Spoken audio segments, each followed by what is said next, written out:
Aplaude o nome daquele que vive e reina para todo sempre. Aplaude o nome daquele que está vivo.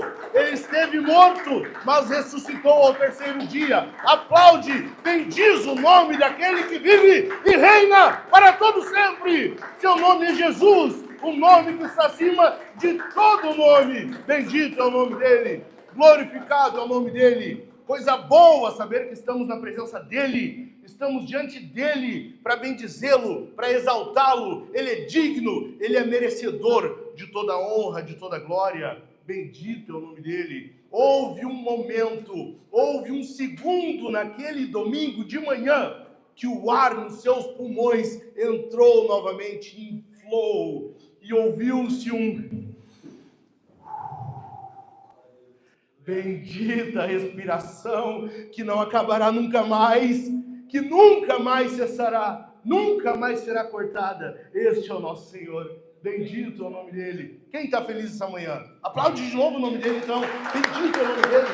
Glorificado é o nome dele. Eu estou muito alegre. Eu estou muito alegre essa manhã. Eu estou muito feliz. Eu tenho razão demais para estar feliz. Hoje é Páscoa. É a maior data da fé cristã. É o dia mais alegre do cristão. Nós estamos comemorando 1 ano de plantação de igreja. Cara, isso é um bebezinho, mas para nós é muita alegria. Qual pai e mãe que não se alegra quando o filhinho faz o primeiro ano? É ou não é? Nós estamos muito alegres. Nós temos maior motivo de alegria também hoje, porque nós entendemos que crianças são bênção do Senhor. E nós recebemos assim os filhos. E nós temos maior motivo de alegria ainda. E nós queremos fazer isso agora, antes de entrar na palavra. Eu quero que tu aguente um pouquinho mais de pé só. Bem pouco. Nós queremos dedicar crianças ao Senhor. Quero pedir que os pais venham aqui mostrar para esse povo. Não é que nem no Rei Leão, tá? Fiquem tranquilos. Não é isso.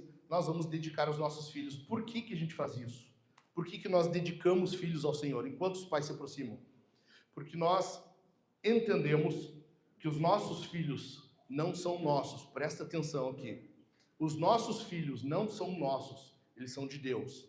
Eles são do Senhor. Nós somos mordomos, assim como tudo mais em nossa vida, os nossos bens, os nossos dons, tudo que é nosso, inclusive os nossos filhos, são do Senhor. E por ser dele, é que nós queremos criá-los bem, é que nós queremos educá-los para o Senhor. A dedicação aqui, neste momento, dessas crianças, é mais ou menos a ilustração do que os pais farão durante toda a vida. É a ilustração. Eles estão aqui como numa cerimônia, num evento que vai demonstrar tudo que eles farão para toda a vida. Os pais estão aqui dedicando os filhos ao Senhor. Por que a gente não batiza? Talvez você está se perguntando. Que bom que tu perguntou. Eu estava louco para explicar. Nós não batizamos e nós respeitamos, nós amamos os nossos irmãos que batizam bebês, mas nós discordamos respeitosamente deles. Porque a Bíblia diz que a criança, o filho, ou a pessoa que será batizada, ela deve saber discernir a mão direita da mão esquerda. Ou seja, ela deve ter discernimento do bom e do mal, do bem e do mal. Mas bebê não sabe isso. É os pais que vão ensinar. Essa é a importância do pai cristão, da mãe cristã. Então nós dedicamos os filhos ao Senhor, nos comprometendo em instruí-los, em ensiná-los na fé, que eles vão optar um dia e eles vão pedir: papai, mamãe, eu quero ser batizado. Como nós veremos logo mais aqui hoje, se Deus quiser. Amém? Amém. Aqui hoje, então, nós vamos dedicar essas crianças ao Senhor. E eu sempre peço que o pai segure o filho, mesmo que seja meio desajeitado, assim, não é que nem a mãe, né? Não é a mesma coisa. Criança com o pescoço torto ali, a mãe vem e ajeita um pouquinho. Porque é o pai o responsável por isso. Quem prestará contas diante do Senhor é o pai. Essa é a importância de uma família que tem um homem presente. Homem cristão não abandona seus filhos. Homem de Deus não abandona sua família. O pai está sempre presente. Ele é imprescindível na vida dos filhos. Amém? Amém. Vamos orar? Eu gostaria muito que vocês levantassem as mãos em direção a essas crianças aqui, abençoando elas, rogando a elas, por elas, intercedendo por elas diante do Senhor. Levanta as suas mãos. Pai, nós queremos neste momento, Senhor, dedicar essas crianças a Ti. Queremos neste momento, Senhor, que Tu receba o Isaac e o Romeu, para que sirvam a Ti, Senhor, aos Teus propósitos. Nós queremos neste momento, Senhor, dedicá-los a Ti. são teus, que os seus pais possam educá-los, criá-los, ensiná-los, instruí-los de acordo com a tua bendita e santa palavra. Que essas crianças aprendam desde pequenas e também desde pequenas cresçam cheias de temor a Deus, cheias do Espírito Santo, glorificando o teu nome por tudo que fazem. Deus, nós vimos isso já. João Batista foi uma criança cheia do Espírito Santo e nós queremos que os nossos filhos sejam assim também. Nós queremos que as nossas crianças sejam crianças que sirvam aos teus propósitos. Ó Deus, ajude-nos nisso. Nós precisamos muito de auxílio para isso, porque nós não conseguimos sozinhos, nós dependemos do Senhor. E aqui estamos pedindo isso. Nós pedimos que tu encoraja, que tu empodere com o Espírito Santo, que tu enche de sabedoria e discernimento os pais do Isaac e do Romeu. Abençoa o Francisco e a Paloma, abençoa o Tiago e a Gabriela, Senhor. Eu te peço em nome de Jesus, que tu os abençoe ricamente, deles o sustento, deles condições financeiras, deles bênçãos materiais, deles sabedoria, dá-lhes entendimento da Escritura, dá-lhes uma palavra de sabedoria, Senhor, sempre que os seus filhos precisarem, que eles saibam instruí-los, discipliná-los, de acordo com a tua santa palavra. Nós rogamos a ti, bendizemos o teu nome e cremos que essas crianças, ainda bebezinhos, farão isso, glorificarão o teu nome por toda a sua vida. Esse é o nosso pedido. Nós clamamos a ti por auxílio, Deus, em nome de Jesus. Bendito é o nosso Deus. Nós temos um hábito aqui na igreja que geralmente a primeira Bíblia da criança nós gostamos de dar. A igreja que dá a primeira Bíblia. Então nós queremos entregar neste momento a Bíblia do Isaac e a Bíblia do Romeu, que eles possam ser instruídos, ser alimentados. A palavra de Deus é pão, ela é um alimento. E assim como o alimento que nos sustenta o corpo físico, nós precisamos da palavra de Deus nos sustentando espiritualmente. Que eles possam, desde pequenininhos, ser ensinados, instruídos. E o Isaac já vai comer literalmente a Bíblia daqui a pouquinho. Que ele possa comê-la também da forma devida.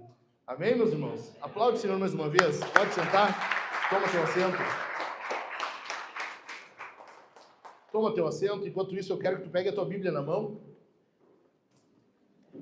Pega a tua Bíblia e já vai abrindo aí ela. Deixa aberta em qualquer lugar. Depois nós vamos procurar uma passagem mais específica. Enquanto isso, eu quero dizer para todos vocês que eu desejo a vocês uma feliz Páscoa. Tenham todos uma feliz Páscoa. E eu quero que tu seja mais uma vez lembrado que nós estamos comemorando a Páscoa porque Jesus está vivo. Ele está vivo. Essa é a melhor notícia que se pode ter. A melhor notícia que tu pode receber é que Jesus está vivo. Ele está vivo. Ele ressuscitou. No entanto, essa não é uma novidade. Sexta-feira eu falei sobre isso, lembra? Nós falamos sobre o sofrimento de Jesus. Quem estava aqui lembra? Eu falei sobre o sofrimento, o desamparo de Cristo. Jesus foi desamparado na cruz. Ele morreu. E aquele sofrimento, desamparo, o abandono que ele sofreu, aponta para mim e para você. Aponta em dois sentidos, dizendo, foi por ti, foi por amor a você. Mas também aponta dizendo, foi por causa de você. Eu não precisava estar aqui. Eu não mereci isso aqui. Foi por tua culpa. Esse sofrimento de Jesus, ele já havia sido anunciado. 1000 anos antes, nós vimos no Salmo 22, Davi já havia anunciado isso.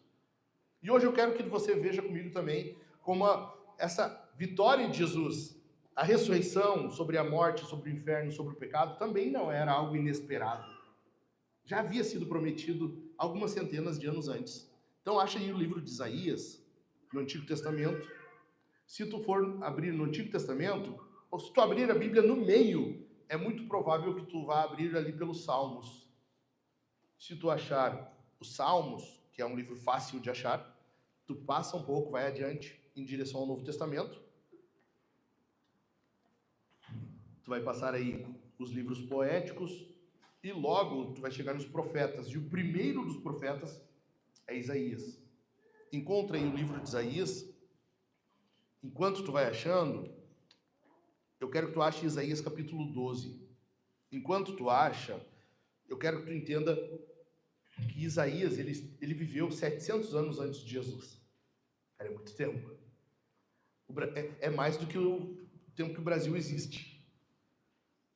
É mais do que o Brasil desde sua descoberta. Eu sei, alguns vão dizer, não é bem assim, não foi Pedro Álvares Cabral. Não, Não é a hora nem o momento, ok? Depois a gente conversa sobre isso. Mas, oficialmente, é mais tempo do que o Brasil existe. 700 anos é muito tempo.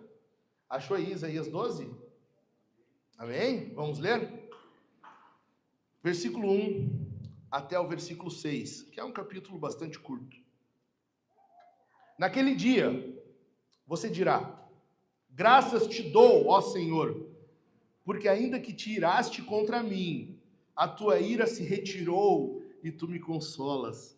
Eis que Deus é a minha salvação, confiarei e não temerei, porque o Senhor Deus é a minha força e o meu cântico. Ele se tornou a minha salvação. Versículo 3.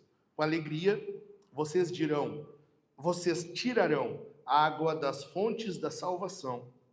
Naquele dia vocês dirão: deem graças ao Senhor, invoquem o seu nome, tornem conhecidos entre os povos os seus feitos, anunciem que é excelso o seu nome, cantem louvores ao Senhor, porque ele fez coisas grandiosas. Saiba-se isso em toda a terra.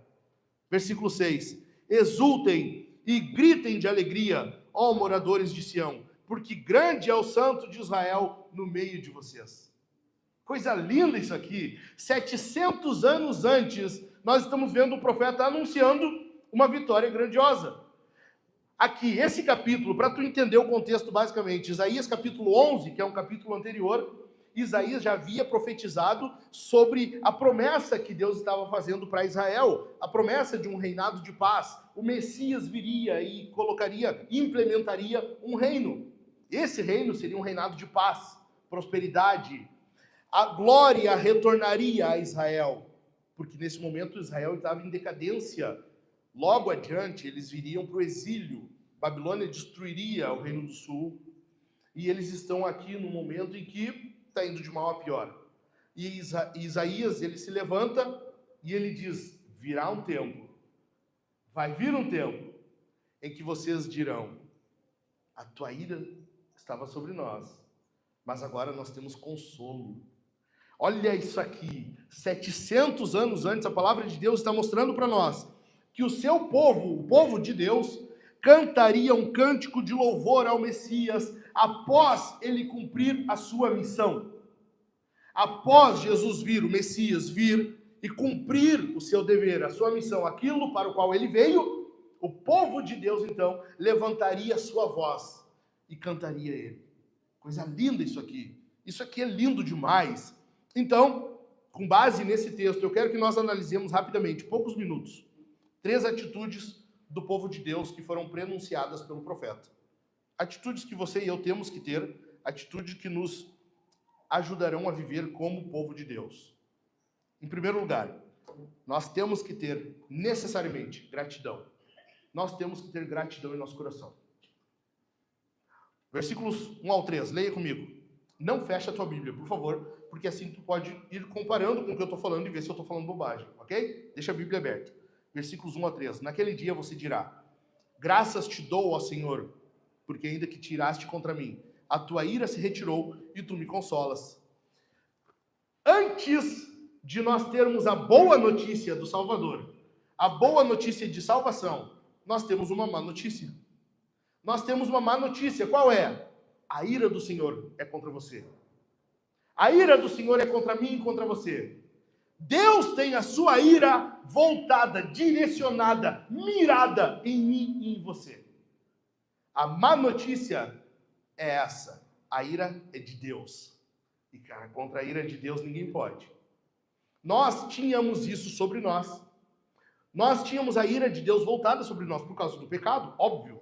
Nós pecamos, nosso pai Adão pecou e nós herdamos isso. Por causa desse pecado, a única coisa que nós merecemos é a ira.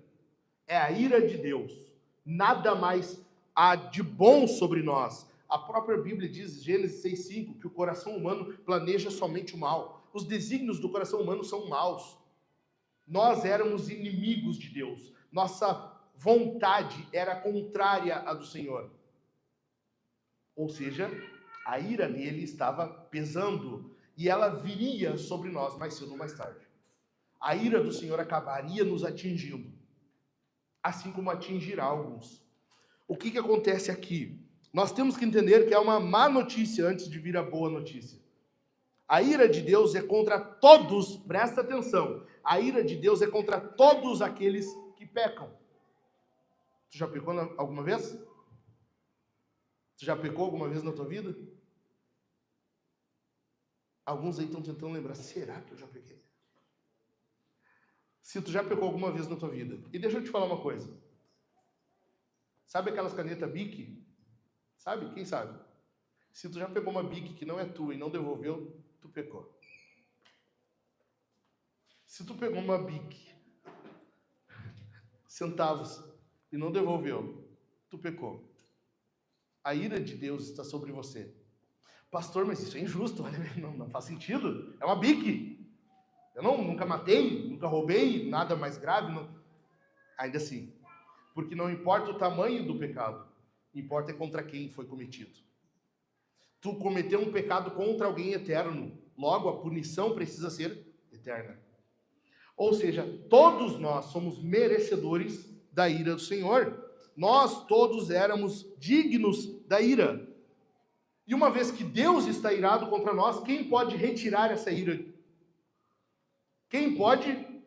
Deus. Se Deus está irado contra nós, somente Deus pode retirar a sua ira de sobre nós. Somente Ele, ninguém mais. Ninguém pode chegar na frente de Deus e peitar Deus e dizer, retira essa ira. Ninguém é capaz de chegar diante do Senhor e dizer isso a Ele. No entanto, nós, ao passo que nós entendemos isso aqui, no momento que tu entende o tamanho daquilo que tu merecia, o tamanho daquilo que viria sobre ti, a gravidade do teu pecado e o merecimento que ele tinha, e tu percebe que do que Deus te livrou, isso aqui precisa gerar gratidão no teu coração. Isso precisa gerar um coração grato, um coração que diz, obrigado, Senhor. Por isso que o salmista, ou melhor, por isso que o profeta diz, naquele dia você dirá, graças te dou, Senhor. Naquele dia quando tu for resgatado, quando tu for salvo. Ou seja, de lá para cá, tu precisa orar a Deus, cantar a Deus, viver a tua vida dizendo a Deus, graças te dou, Senhor. Muito obrigado, Senhor. Eu não imaginava que era tão grave aquilo ali. Eu não imaginava que o que eu cometi era tão grave. Muito obrigado. Eu não sabia quão perigoso era o destino para onde eu estava indo. Muito obrigado, Senhor. Muito obrigado. E veja, essa é uma gratidão que ela deve ser pronunciada, promulgada individual e coletivamente. Versículo 1, o profeta diz, naquele dia você dirá. Correto? Está assim aí no de vocês? Você dirá. Versículo 3, com alegria vocês tirarão água das fontes da salvação. Tu precisa ter um coração grato. Mas não adianta nós termos agora um coração grato se coletivamente o corpo de Cristo não é grato a Ele. Nós temos que ter também gratidão coletiva. Nós somos agora a família de Deus. Nós somos inseridos num povo. Nós estamos naquele povo que Deus chama geração eleita. Sacerdócio real. Geração eleita. Nós somos esse povo para o qual Deus nos retirou da perdição e nos inseriu. Nós somos esse povo, e esse povo precisa render louvores de gratidão a Deus. É isso que nós estávamos fazendo aqui. Estávamos cantando a Deus, louvando a Deus, bendizendo a Deus, porque afinal de contas é uma manhã alegre. É uma manhã extremamente alegre, e nós temos que render louvores ao Senhor e dizer, graças te dou, Senhor. Bendito é o nome do Senhor. Bendito é o nome de Deus. Tu entende isso aqui? A ira do Senhor estava contra você. A ira do Senhor estava contra mim. Deus era contra você. A ira de Deus estava contra você. Agora o amor de dele é para você. Deus era contra você. Agora é Deus conosco. Deus por nós. Deus tinha destinado você à perdição. Agora Ele te destinou à glorificação. Deus era contra você, ele era teu inimigo, agora ele é teu aliado. Agora nós podemos dizer, se Deus é contra nós, se Deus é por nós, quem será contra nós? Bendito é o nome dele. Tu entende isso? Se tu entendeu isso aqui, tu tem que ter um coração grato. Tu tem que ter gratidão no teu coração. Nós estamos essa manhã comemorando isso. Nós estamos louvando a Deus por isso. Bendito é o nome dele. E eu quero que tu entenda aqui 3 razões. Anota isso, para tu nunca mais esquecer. Anota. 3 razões para tu ter gratidão. Resumindo o que nós vimos nesses 3 versículos. Em primeiro lugar, o perdão. A Bíblia diz que Deus nos perdoou. Deus nos concede perdão. Em Cristo nós fomos perdoados. Paulo fala isso em Efésios, ele fala aos Colossenses, a carta de Hebreus fala, nós recebemos perdão de Deus. Amém? Por termos recebido perdão, nós temos salvação. Cara, tu te deu conta disso? A salvação que nós temos em Cristo, por ele ter feito tudo o que fez, ele te tirou. O salmista diz, ele me tirou de um lamaçal e me colocou sobre a rocha. Olha a mudança que Deus faz na tua e na minha vida. Isso é perdão, nós temos perdão. Se alguém aqui hoje não crê no perdão de Deus, eu quero dizer que tem perdão para você essa manhã. Eu não sei o que tu fez ou deixou de fazer. Talvez tu cometeu algo muito grave. Ou talvez tu roubou uma caneta Bic. Deus tem perdão para você essa manhã. Deus tem perdão para todo aquele que se chega a Ele e clama por perdão. Amém? Matthew Henry diz assim, que nós temos razões para agradecer, porque a graça de Deus, ela é sobre nós. E não somente isso, nós temos razões para agradecer também pela graça de Deus sobre os outros. Ver o que Deus faz na vida do irmão deve gerar gratidão em nós. Em segundo lugar, nós temos motivo para agradecer, porque nós temos força. Em Deus, nós recebemos força. Versículo 2. Eis que Deus é a minha salvação. Confiarei e não temerei, porque o Senhor Deus é a minha força e o meu cântico. Deus nos fortalece, a promessa de Deus, ela é uma coisa certa. E as bênçãos contidas nessa promessa são preciosas. Olha só, nós estamos lendo aqui uma profecia, é ou não é? Algo que foi anunciado 700 anos antes. Se Deus anunciou que faria, Ele prometeu. E nós vemos agora que Ele fez. Nós temos que confiar nas promessas de Deus. Nós temos que confiar naquilo que Deus disse que fará. Se Ele diz que fará, Ele vai fazer. Se Deus diz que fará, pode ter certeza, Ele vai fazer. E a promessa de Deus, isso aí que Ele promete, tem que te dar força. Deus prometeu, Jesus prometeu que um dia voltaria. Sim ou não? Jesus prometeu que haveria um dia que todos prestariam contas, justiça será feita. Nós temos que confiar. A promessa de Deus nos dá força. Então a tua situação hoje pode não ser muito boa. A tua situação pode ser mediana. Eu não sei como é que está hoje. Eu não sei como é que tu acordou hoje. Mas uma coisa eu sei. A promessa de Deus precisa de gerar força em você. Ela precisa te fortalecer. Amém? Em terceiro lugar, nós temos livramento. Deus é a nossa salvação. Versículo 2 ainda no final. Ele se tornou a minha salvação. Deus é a nossa salvação. Veja, Deus não te salva para algo afastado dele. Ele te salva para ele. Ou seja, ele é a tua salvação. Por isso que em João capítulo 10, Jesus diz que as ovelhas que o meu Pai me deu estão na minha mão e de nenhuma forma, de nenhuma maneira escaparão dali. Tu entende? Jesus te salvou e Ele te salvou para Ele. Ele é o teu livramento. Ele é que te guarda. Ele é que te salva. É por isso que nós não tememos. Pelo contrário, nós louvamos, nós cantamos, nós nos alegramos, porque Deus é a nossa salvação. Nós desfrutamos de segurança e paz, mesmo em meio a um mundo conturbado. Eu não sei se tu é daqui de Novo Hamburgo. Aliás, alguns eu sei. Mas nem todos eu sei se são daqui. Cara, as 2 últimas semanas, nós tivemos casos horríveis de pessoas, casais, que se esfaquearam. O homem esfaqueou a mulher e a coisa está assim na cidade. Casos agora, recente, essa semana, de um acidente aqui na BR, uma moça foi atropelada, o motorista embriagado. Você percebe que tem algo de errado na sociedade? Vocês não percebem isso? Tu olha para o mundo e tu percebe, cara, não está certo isso aqui. Não está certo isso aqui, alguma coisa está errada. É ou não é? Tu vê maldade o dia inteiro, todo dia. Alguma coisa está errada. No entanto, o cristão, mesmo em meio a isso, ele desfruta de paz e segurança. Porque não é isso que gera paz e segurança em nós, é Deus. É Deus que nos dá fortalecimento e nele nós temos paz e segurança. Amém? Então, a primeira atitude que tu tem que ter, e o povo de Deus tem que ter, é gratidão. A segunda é missão. Veja comigo versículos 4 e 5 aí. Naquele dia, vocês dirão: deem graças ao Senhor, invoquem o seu nome, tornem conhecidos entre os povos os seus feitos. Anunciem que é excelso o seu nome. Cantem louvores ao Senhor, porque Ele fez coisas grandiosas. Saiba-se isso em toda a terra.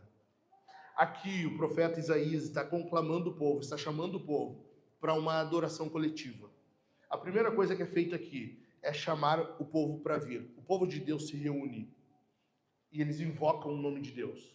Há uma invocação do nome de Deus. Versículo 4. Deem graças ao Senhor e invoquem o seu nome. O povo de Deus, quando se reúne, ele está invocando o nome de Deus. Quando nós fazemos isso, nós estamos adorando a Deus. Ok? No entanto, tem algo mais aí. Nós estamos sendo preparados, estamos sendo capacitados, estamos sendo enviados. Ou seja, amanhã é feriado, mas terça, quando tu voltar ao teu trabalho, é Deus te enviando em missão. É Deus te enviando para proclamar os seus grandes feitos. Tu entendeu? Deus está, por meio do profeta aqui, chamando. Por que nós fazemos missão? Por que nós anunciamos o nome de Jesus? Porque nem todo mundo adora o nome do Senhor. Se todo mundo, imagine, se todo o planeta Terra, cada pessoa em todo lugar, invocasse o nome do Senhor, não precisaria mais fazer missão. Tu entende então que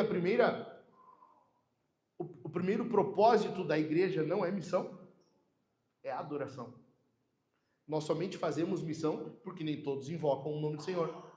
É por causa disso que nós temos então que ir a todos os povos.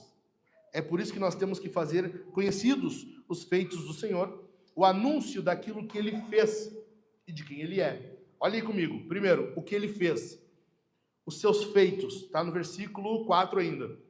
Deem graças ao Senhor, invoquem o seu nome, tornem conhecidos entre os povos os seus feitos. A primeira percepção da pessoa ao conhecer Deus é conhecê-lo por meio daquilo que Ele faz. Não tem como tu conhecer a Deus, não tem como tu ter intimidade com Deus, sem antes tu perceber e reconhecer aquilo que Ele faz. Nós conhecemos Jesus, mas primeiro nós soubemos da obra que Ele fez. Ele veio até nós e nos salvou. Ele se tornou homem, Ele encarnou, Ele veio até essa terra, sofreu em nosso lugar, morreu por nós, suportou a cruz que era minha e tua, para que nós tivéssemos salvação. Primeiro nós sabemos o que Deus fez, depois nós sabemos quem Ele é. Tu entende? E é isso que nós vemos aqui. Depois, tornem conhecidos entre os povos os seus feitos, anunciem que é excelso o seu nome. Aí nós conhecemos quem Deus é. Ele é excelso, Ele é magnífico, Ele é grandioso, Ele é sublime, Ele é meigo, Ele é lindo, Ele é bondoso, Ele é amor. Amém? E aí você entende quem Deus é. Aqui tem 3 perguntas, sabe as perguntas de praxe? Sabe? Quem, quando, como, onde, por quê? Tem 3 perguntas. Deixa eu esfregar essa toalha no microfone. 3 perguntas de praxe que tu faz aqui. Primeira delas, quem? Vocês.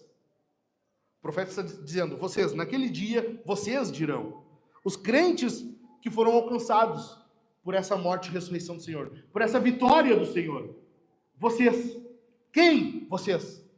Quem faz missão? Quem proclama os feitos do Senhor? Vocês. Nós temos o dever, Nós que fomos alcançados, temos o dever de anunciar os feitos do Senhor, de anunciar, de proclamar os grandes feitos do Senhor, aquilo que Ele fez. Como? Como que a gente faz isso? Nós temos que invocar. Primeira coisa, dando graças, né? Nós vimos, coração grato, invocando o nome do Senhor. Nós nos reunimos e invocamos o nome de Deus. Essa manhã aqui, nesse prédio, mal pintado ainda, vai ser resolvido isso aqui. Aqui, na rua 25 de julho, 1982, né? 1280, errei por 2. Nós estamos invocando o nome do Senhor. Tu te deu conta disso? Hoje, nessa manhã, não é só uma reuniãozinha de alguns irmãos em Cristo, uns conhecidos, alguns familiares e era isso. Não. Nós estamos como povo diante do Senhor, como corpo unido, e nós estamos nos juntando à grande massa, à grande nuvem de testemunhas, a todo santo cristão que adora ao Senhor por toda a face da terra e aqueles que já partiram e descansam na presença do Senhor. Nós estamos invocando o nome do Senhor. Isso é algo sério. Isso é algo rígido. É algo, de certa forma, até inexplicável. Como assim?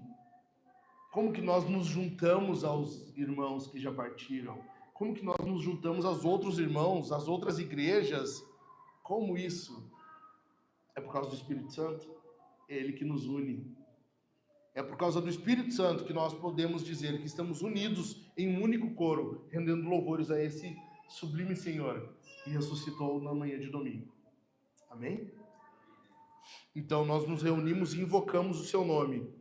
Nós entregamos a Ele parte da glória que lhe é devida. Por que parte? Porque a gente não tem condições de entregar tudo que Ele merece. Nós entregamos a Ele parte da glória que é devida ao Senhor. E por estarmos reunidos juntos, entregando a Ele a glória que lhe é devida, nós estamos invocando o nome de Deus, nós estamos cientes de que sairemos daqui e saímos em missão. Então nós temos o dever de falar com Deus, nós estamos invocando, estamos falando com Deus. E nós temos que sair daqui e falar de Deus.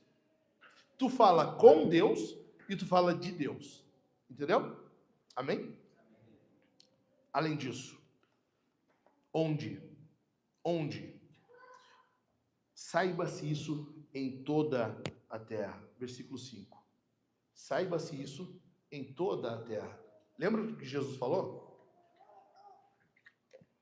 Mateus 28, 19. Portanto, vão e façam discípulos de todas as nações. É isso que Deus está mandando. E Ele já está mandando há tempo. Ou seja, a gente está atrasado. Faz 2000 anos que a gente tem que ir a todas as nações. Óbvio, aqui é um mandamento eclesiológico, é para a igreja, por isso que nós plantamos igrejas, por isso que essa igreja plantada é em obediência a isso. Mas individualmente tu também tem que cumprir. Jesus falou em Atos 1:8, mas vocês receberão poder ao descer sobre vocês o Espírito Santo e serão minhas testemunhas, tanto em Jerusalém como em toda a Judéia e Samaria e até os confins da terra. Tu tem o dever, e tu será cobrado por isso, se tu foi alcançado por essa ressurreição. Tu tem o dever de falar do Senhor. Tu tem o dever de anunciar os feitos do Senhor, o que Ele fez e o que Ele é. Tu tem o dever de evangelizar, o dever de falar de Cristo, de falar dessa obra do Senhor. É um mandamento para a igreja e é um mandamento individual. Amém? Em terceiro lugar, último, qual a atitude do povo de Deus? Adoração. Eu falei, nós só temos missão, porque nem todos adoram no nome do Senhor. E nós estamos buscando isso. Versículo 6, leia comigo aí. Versículo 6 diz assim: exultem e gritem de alegria, ó moradores de Sião, porque grande é o Santo de Israel no meio de vocês. Grande é o Santo de Israel no meio de vocês. Cara, olha só, deixa eu explicar uma coisa bem rápido para vocês. Já parou para pensar, desde a antiguidade, todo tipo de culto que já existiu, ok? Todos. Panteão grego, os celtas, todo tipo de adoração que já existiu, a todo tipo de Deus que já existiu. O que é? É o homem sacrificando algo para receber um favor da divindade. É ou não é? Sim ou não? O homem sacrifica algo para que aquela divindade mande chuva, para que a terra seja fecunda, para que haja algum tipo de benefício ou bênção. Sempre foi assim. A fé cristã é a única que é diferente. Não há nada que nós possamos fazer. Não há nada que você e eu possa fazer para que Deus seja conquistado por nós. Não tem nada que tu possa oferecer a Deus que Ele diga assim, eu precisava disso. Era justamente isso que eu estava precisando. Não tem animal sacrificado, não tem oferenda de leite, de vinho, de arroz, não tem pipoca, não tem cachaça, não tem nada que tu possa oferecer que Deus queira de ti, para Ele ser bondoso contigo. Na fé cristã é o contrário. Deus é que nos serve. Já parou para pensar nisso? Na fé cristã é diferente. Deus é quem nos serve. Ele entrega o seu Filho. Ele dá a si mesmo. Nós temos de Deus. E mais. Aquele povo que era inimigo de Deus. Lembram? Nós éramos merecedores da ira. Nós éramos inimigos. Nós estávamos com a ira de Deus mirada em nós já. Era só ele disparar. Estava mirada, estava tudo pronto. Agora nós somos amigos de Deus. Mais do que isso. Agora esse Deus, essa divindade, vem a nós e mora em nós. Esse Senhor Deus, tu não entendeu o que eu falei? Esse Deus, a divindade, não envia algo, Ele não envia chuva, Ele não envia algo que tu precisa. Ele não envia somente algo que tu quer conquistar dele naquele momento. Ele envia a si. Ele vem a você e Ele habita em você. Ele mora em você. Por isso nós exultamos e gritamos de alegria, porque grande é o Santo de Israel no meio de vocês.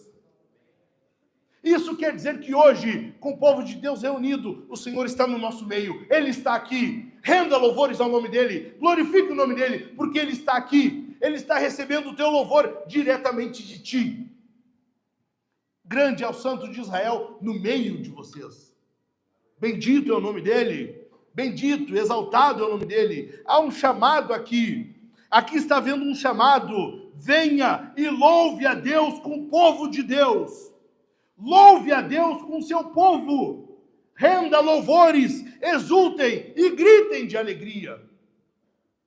Exultem e gritem. Alguma coisa nova aconteceu naquele domingo de manhã. Deus fez algo novo. Deus criou o ser humano, Adão pecou. Deus manda a si mesmo, seu filho. O filho vem e vive uma vida sem pecado. Agora ele ressuscita, um novo homem surge. Agora uma nova humanidade surge. Um novo homem aparece, o segundo Adão. Agora nós vimos que o plano de Deus não foi abandonado. Aquilo que Deus havia dito para Adão, cultivar e guardar o jardim, não era só manter, ele deveria expandir o jardim. O plano de Deus é que o jardim se expandisse para toda a terra. Eu já expliquei isso aqui algumas vezes. Deus não abandonou esse plano.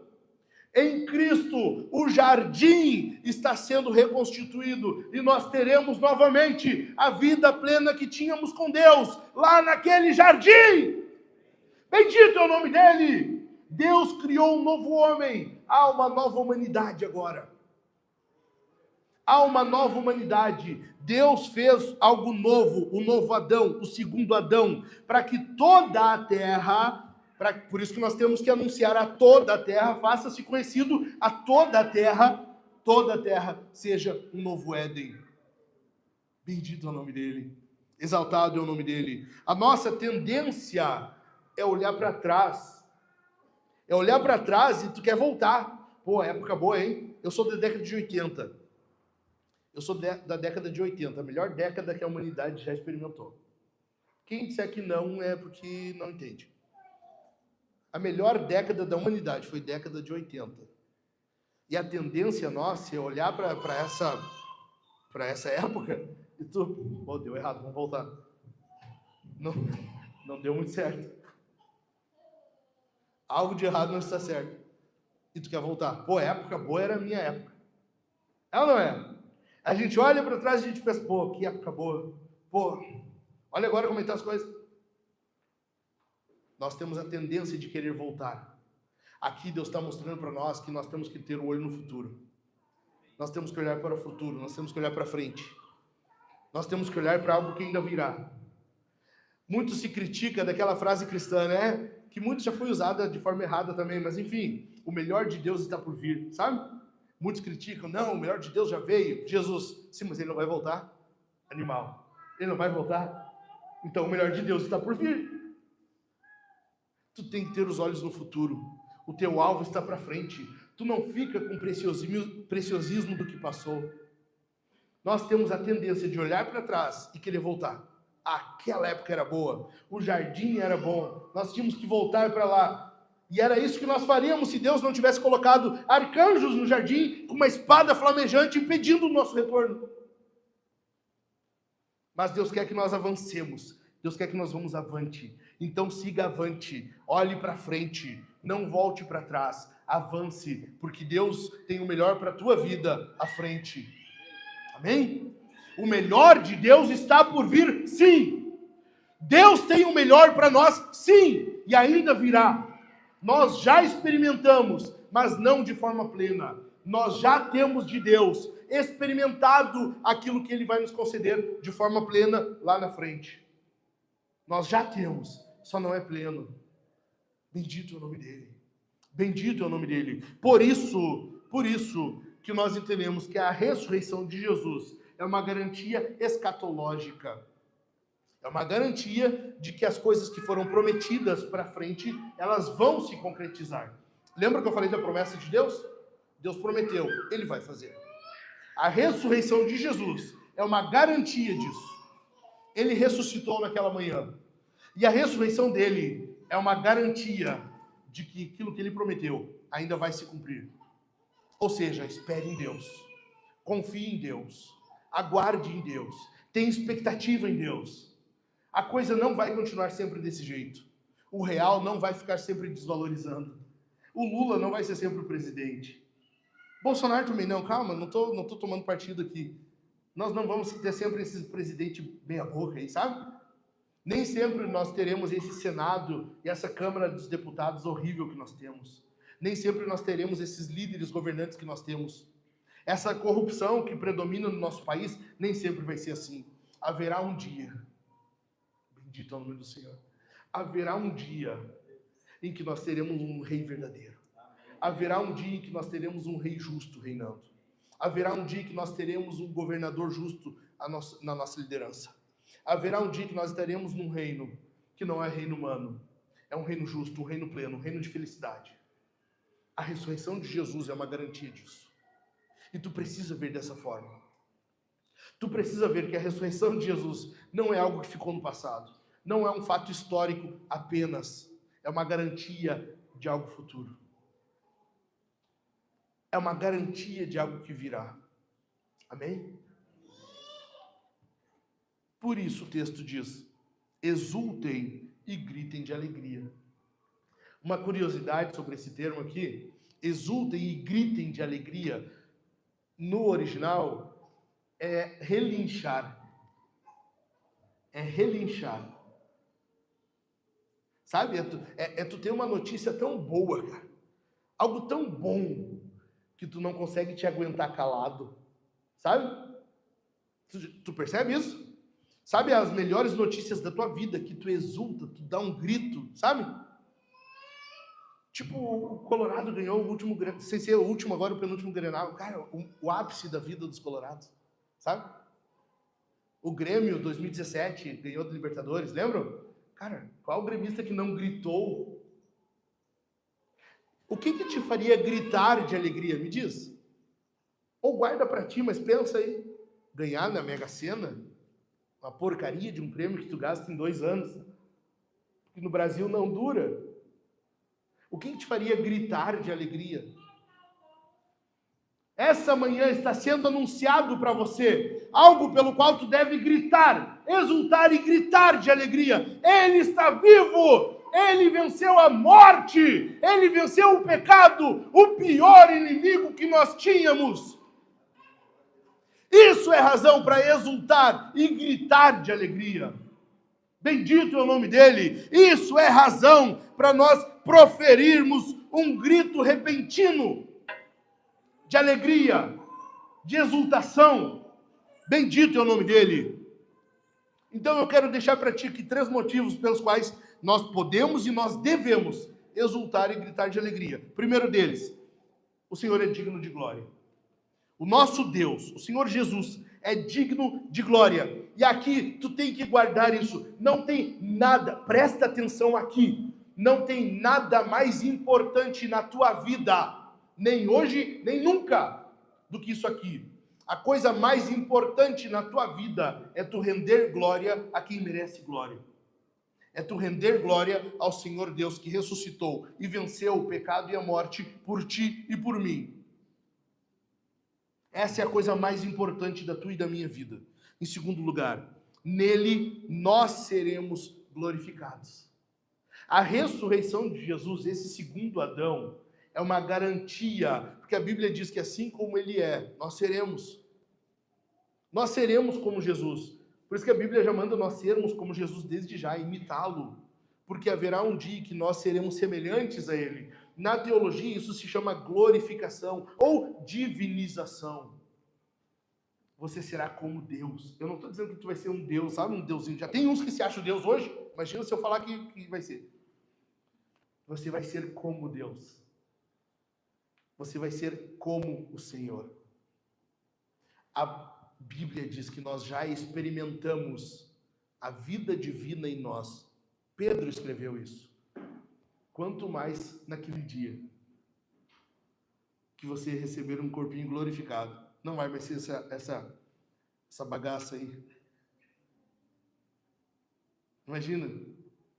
Nós estávamos semana falando, eu não lembro onde é que foi. Acho que foi no dia da sexta lá. Corpo glorificado, cara, eu vou ser magro. Não, porque não tem sentido eu continuar gordo num corpo glorificado, entendeu? Não faz sentido isso. Com certeza eu vou ser magro.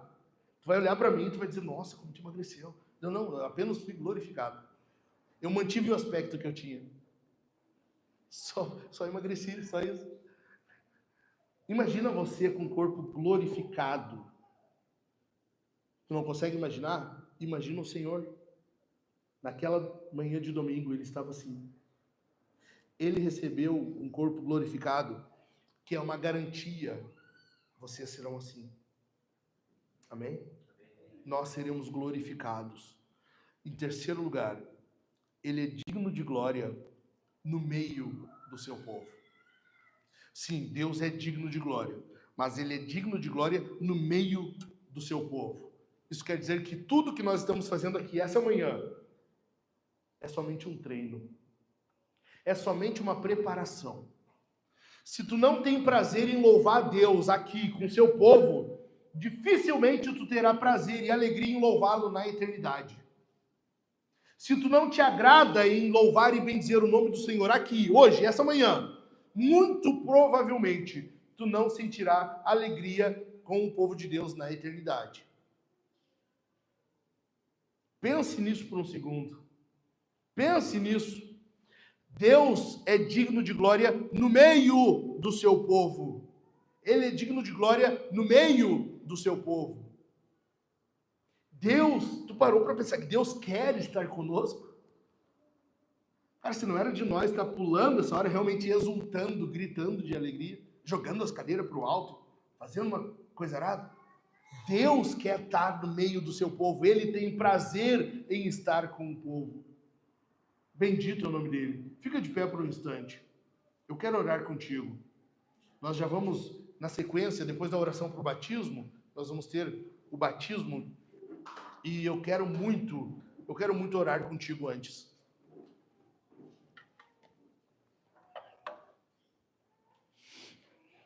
Hoje nós celebramos a maior data cristã, a data mais importante, junto com o Natal. O Natal, Deus vem a nós. A Páscoa, Deus morre e ressuscita por nós.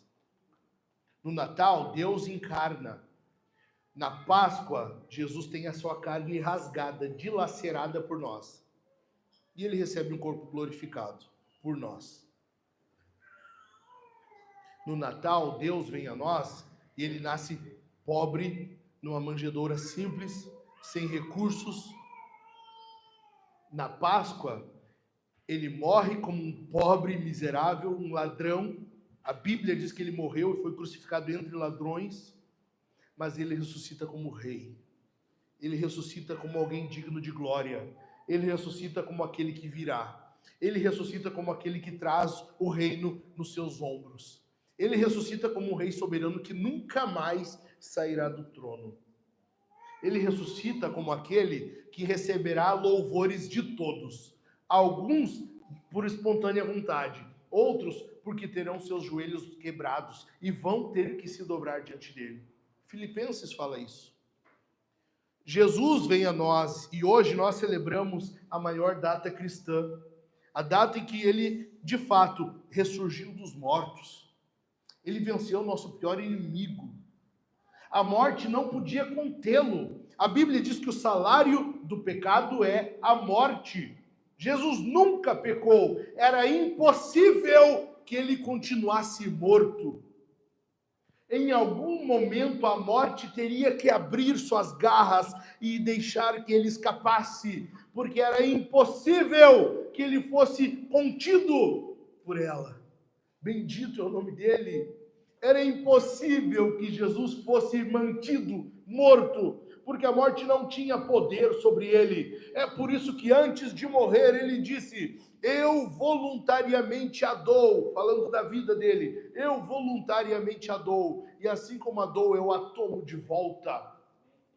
Bendito é o nosso Deus, e hoje nós estamos comemorando essa manhã, isso é a tomada dele de volta. Essa vida é minha, ela me pertence, porque eu sou o doador da vida, eu sou o Senhor da vida, eu concedo a vida.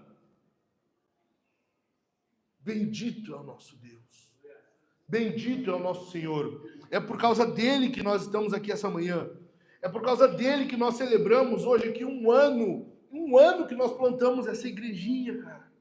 Um ano. Muita coisa aconteceu nesse espaço de um ano, muita coisa aconteceu. Nós perdemos gente no meio do caminho, é triste, mas nós estamos aqui porque Jesus é o Senhor da igreja. Jesus é o Senhor da igreja, Ele é o pastor da igreja. É por causa dele que nós estamos aqui, é por causa dele que nós nos reunimos, é por causa dele que nós celebramos e cantamos com alegria, porque hoje é um dia de festa, é um dia de exultação, de gritos de alegria, um dia de comemoração, porque há ressurreição. Bendito é o nome dele. Inclina a tua cabeça. Pai, eu quero tanto te exaltar, ó Deus. Receba os nossos louvores, receba a nossa exaltação, porque afinal de contas tu é digno, Senhor. Nós somos gratos a ti, porque houve um dia em que a tua ira estava mirada em nós, a tua ira era sobre nós. Houve um dia, Senhor, em que nós éramos dignos da tua ira. Bendito seja o nome do Senhor Jesus Cristo, que morreu e suportou a ira em nosso lugar. E suportou a tua ira por nós. Bendito é o nosso Senhor Jesus, que levou sobre si a maldição do pecado. Bendito é o nosso Senhor Jesus, que levou sobre si aquilo que nos pertencia. Nós entregamos a Ele o que era nosso, pecado, maldição, condenação, e Ele nos deu o que pertencia a Ele, vida, vida eterna, regozijo, alegria. Bendito é o teu nome, Senhor. Faça-se conhecido os teus feitos e quem tu é em toda a terra. Bendito é o teu nome, glorificado é o teu nome, exaltado é o teu nome, excelso é o teu nome. Coisa boa te louvar, coisa boa estar essa manhã aqui. Coisa boa, Senhor, estarmos reunidos em torno da tua palavra. Coisa boa, Senhor. Isso aqui é só um prenúncio, é só um experimento do que virá na eternidade. Ó Deus, que venhamos ter alegria, regozijo por estarmos aqui participando disso. Em nome de Jesus, muito obrigado. Muito obrigado. Aplaude o nome do Senhor mais uma vez.